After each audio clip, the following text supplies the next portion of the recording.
Amis de la Formule 1, Ferrari peut-elle vraiment copier le trucage Mercedes sur le rapport de compression? La réponse pourrait vous surprendre.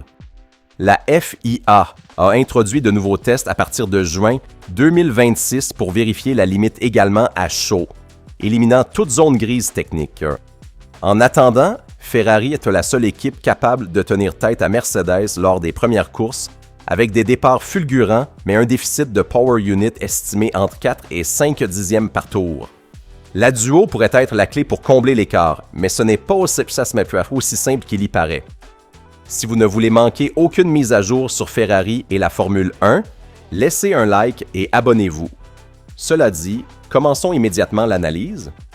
Ces derniers mois, le paddock de la Formule 1 s'est retrouvé au cœur d'une vive discussion technique liée au rapport de compression des moteurs thermiques introduit avec les Power Unit 2026.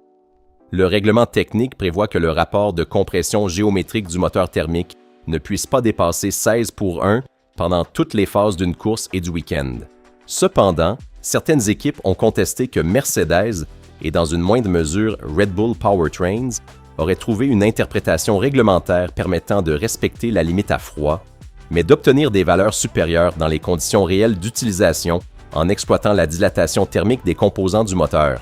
Cette interprétation a déclenché des protestations de la part de Ferrari, Honda et Audi qui ont demandé un éclaircissement à la FIA, soutenant que les Power Units doivent respecter la limite en toutes circonstances. La réponse officielle de la fédération est arrivée avec une mise à jour des procédures de vérification. À partir du 1er juin 2026, le rapport de compression sera contrôlé aussi bien à température ambiante qu'à température opérationnelle, d'environ 130 degrés. L'objectif est d'éliminer toute zone grise technique possible et de vérifier que le moteur ne dépasse pas la limite même à chaud. Cette modification réglementaire vise précisément à éviter que des configurations conformes uniquement à froid puissent être considérées légitimes quand le moteur est en fonctionnement. 2 points clés sont à retenir pour comprendre cette situation. Premier point, les moteurs doivent être conformes aux règles techniques en toutes conditions.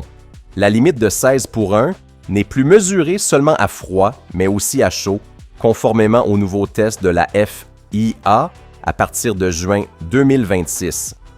Cela signifie que toute tentative d'obtenir un effet supérieur au seuil réglementaire via la dilatation thermique risque d'être sanctionnée si elle n'est pas conforme aux nouvelles mesures.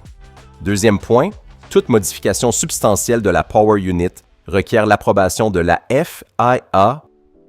Le règlement impose que tout changement important à la structure ou aux composants de la Power Unit soit présenté comme mise à jour de l'homologation et soumis à l'examen de la fédération.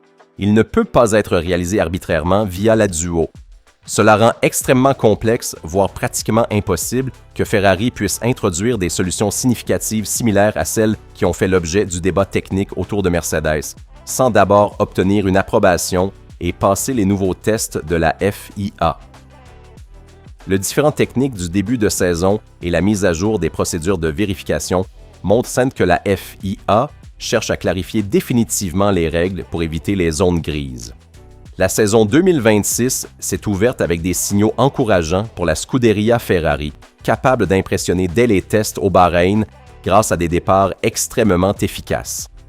Le travail sur la Power Unit, en particulier sur la gestion du turbo, a permis aux voitures de Maranello d'obtenir un envol supérieur à la concurrence.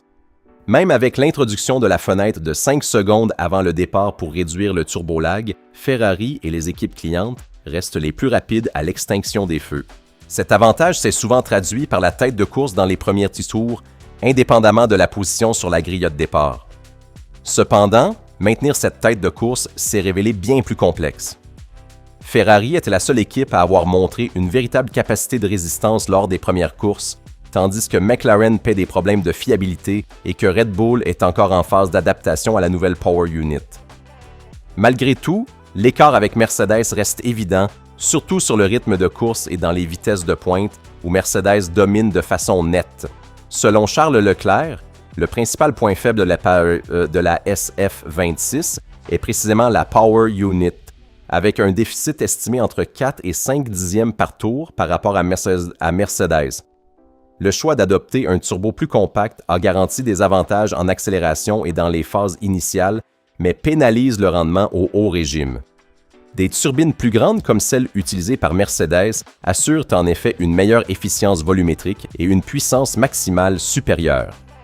Le résultat est une Ferrari compétitive dans les secteurs techniques mais vulnérable dans les lignes droites et lors des phases de straight mode, où Mercedes parvient à faire la différence de façon évidente. Du point de vue du châssis, Ferrari a construit une base solide sur laquelle travailler. L'équilibre et la maniabilité de la voiture sont considérés comme des points forts, avec les deux pilotes à l'aise dès les premières sorties. Lewis Hamilton semble lui aussi avoir retrouvé confiance grâce à une monoplace plus prévisible que les difficultés rencontrées les années précédentes avec les voitures à effet de sol. À cela s'ajoute un changement d'approche mentale et une préparation physique encore plus intense, qui contribuent à le ramener à des niveaux compétitifs élevés, même à 41 ans. Il reste à améliorer l'efficience aérodynamique globale, surtout dans la gestion de la traînée. Certaines solutions innovantes comme l'aileron arrière à rotation étendue pourraient offrir des marges de progression au cours de la saison. L'Adduo est le mécanisme introduit dans le règlement Power Unit 2026 pour permettre à un motoriste en retard d'obtenir des opportunités supplémentaires de développement et de tests sur banc dans le respect du cycle d'homologation. Cependant, Adduo ne signifie pas développement libre. Toute modification doit être déclarée et approuvée par la FIA avant son introduction en piste.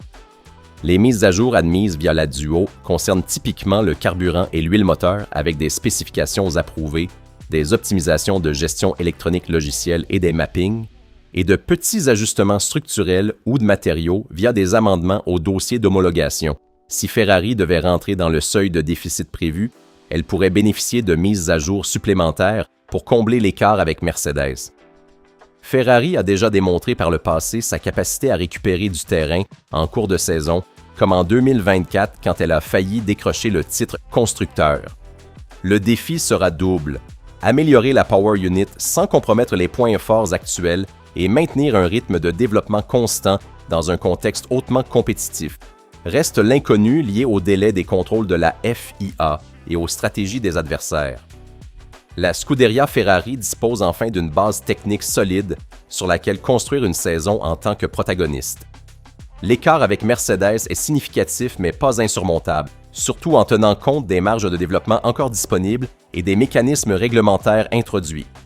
Ferrari se présente en 2026 comme la principale antagoniste de Mercedes, mais pas encore comme la favorite pour le titre. Les départs brillants et un châssis efficace représentent une base importante, mais le déficit de puissance et de vitesse de pointe reste une limite évidente. Le championnat se jouera sur la capacité d'évolution technique. Si Maranello parvient à exploiter pleinement les opportunités de développement, le rêve du titre mondial pourrait redevenir concret après des années d'attente, et c'est précisément dans cette capacité d'adaptation que réside le vrai enjeu de la saison. La Formule 1 2026 est un championnat où le règlement lui-même est encore en mouvement, où les contrôles évoluent, où les zones grises se referment progressivement.